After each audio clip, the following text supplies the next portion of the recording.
I still, for the life of me though, can't believe Deion Sanders did this, and the funny part about all of it is, he wasn't lying. He told us this was going to happen.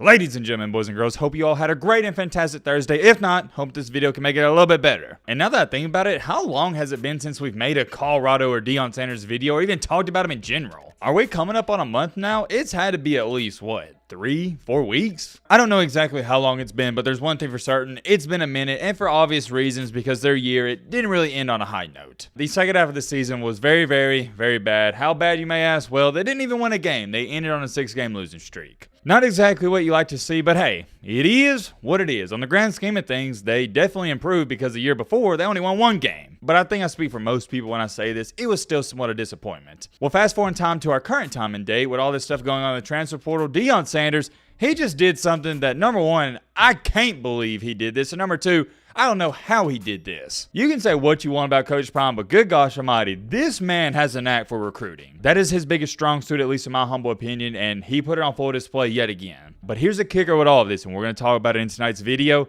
He didn't get some big-time offensive player or some flashy player. No, no, no, no, no. Because remember last year, what was he bringing into Colorado? All these safeties, cornerbacks, wide receivers, running backs, quarterbacks, and etc. Well, now he's like, you know what? We got enough of those guys. Let's get some of the big boys. In tonight's video, we got a couple other minor topics to speak on, including, apparently and allegedly, there's some new bombshell breaking news coming out about the CFP committee. I had a couple people send this to me, and like always, if you ever want me to talk about something in a video, all you gotta do is tweet it to me. More times than not, we're gonna talk about it. I don't even know what it's gonna be because I'm saving my reaction to it for this video. Buckle in, strap up, get you your favorite meal or snack you like to eat when you watch a video, because trust me, I do the same thing. And real quick, we're trying to hit 310,000 subscribers before the end of the year. Not gonna pitch you too hard, you know what I'm about to say. If you like the content, consider subscribing. If you don't like it, well, don't subscribe. Simple as that. But alright, man, blah, blah, blah. Shut the crap up. Now, without further ado, let's get into it. Alright, first things first, we're going to start with this because I've had a bunch of people send this to me and I haven't even spoken on it.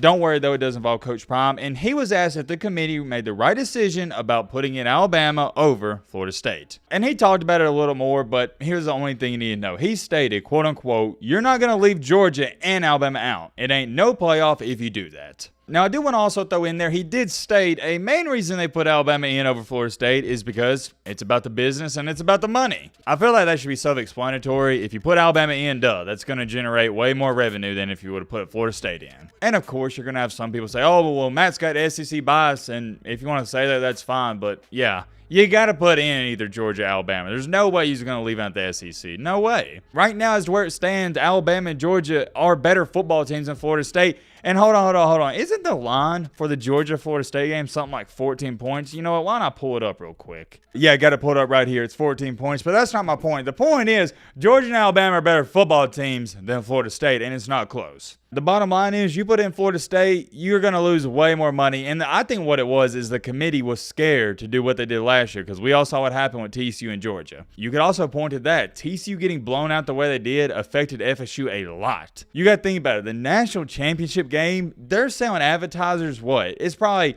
$2 million for a 30-second ad? It's got to be something crazy like that, and the last thing you want to happen is for it to be a blowout, and then the advertisers, they get pissed off. Because when you piss off these advertisers, yeah, you had them this year, but they may not come back next year. But with Alabama, Michigan, Texas, and Washington getting in, I think all the advertisers are going to be more than happy to sponsor whoever makes the championship. That is the business side of college football, and it is the reality, but take the business side out, I still think they got it right. Speaking of the college football playoff and the committee, that leads us into our next topic perfectly. I had a couple people tag me in this earlier today, and I'm just going to read it off. You're going to get my live reaction because I haven't even taken a look at it. I saved it to my bookmarks on Twitter, and that's about it. Breaking. Bombshell evidence has come out linking the CFP committee's head chair to ESPN. The head of the college football playoff committee is NC State Wolfpack AD Boo Corrigan, which we already know. Corrigan's already been criticized for his bias against FSU as a fellow ACC athletic director. Now here's where it gets even weirder. In all caps, ooh, what about this? Boo's brother is Tim Corrigan, the VP of production at ESPN. Continuing along here, given ESPN's close ties to the SEC, it would have benefited the company to steal Florida State's playoff spot and give it to Alabama. It's already troubling how closely intertwined the CFP committee and ESPN are organizations. I guess that was a misspelling there or something. Anyways, continuing along, but we didn't know there were family ties between the executives. All right, this is just some straight up bullcrap. I ain't gonna hold y'all. All right, man, look, if you wanted to complain about FSU come in and have your conspiracy theories about it on Sunday, Monday, and even Tuesday, okay, I get it. Some people were highly upset about it, but it is Thursday. I can't be the only one who is sick and tired of people still talking about this. Move on.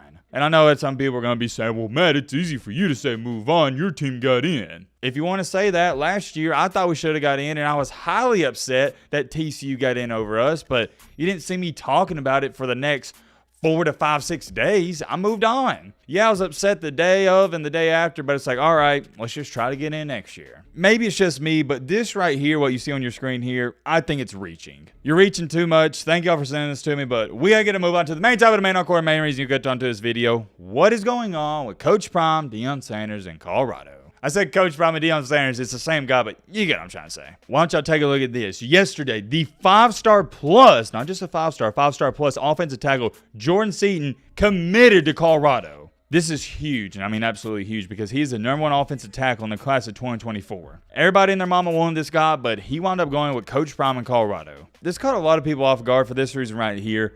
It was being reported that Colorado had, quote-unquote, no chance of landing him. And a lot of people were saying that is because he announced his commitment was going to be Thursday, and apparently and allegedly, Colorado wasn't even in the top 6 or 7. But somehow, some way, he winds up committing to Colorado. It was just a weird situation. But it doesn't matter how he ended up committing to Colorado. He did it. And you got a lot of comments of people saying stuff like, oh, he's going to take the bag and then he's going to leave and he's going to enter the transfer portal and blah, blah, blah, blah. You know how it goes. It's controversial, man. It really is, because a lot of people don't like it and they don't understand why the #1 offensive tackle would go to Colorado. Here's what he had to say about it, quote unquote. You claim you're a dog. Why are you not coming to Colorado? Why you're not helping somebody who looks like you? That was his message to other recruits that are considering Colorado. Definitely an interesting take there. Not sure why he had to bring up race in any of this, but whatever. It is what it is. I'm not going to lie to you guys. I haven't been following this recruitment too closely, but apparently a lot of people have been giving him slack over committing to Colorado. Here's one of the top like comments. This is on Instagram. One of the weirder aspects of college sports is seeing grown adults making fun of 18-year-olds. Let that kid go where he wants to go. And that got nearly 10,000 likes. To address that comment, I couldn't agree anymore. I still don't understand what this whole weird fathom is where you got these grown-ups critiquing kids and getting mad at them for not choosing their alumni or their favorite school. That's one thing on my channel you probably noticed. I don't get too caught up in recruitment because, well, I just simply don't care. I cover a little recruitment here and there if it's a big-time 5-star or maybe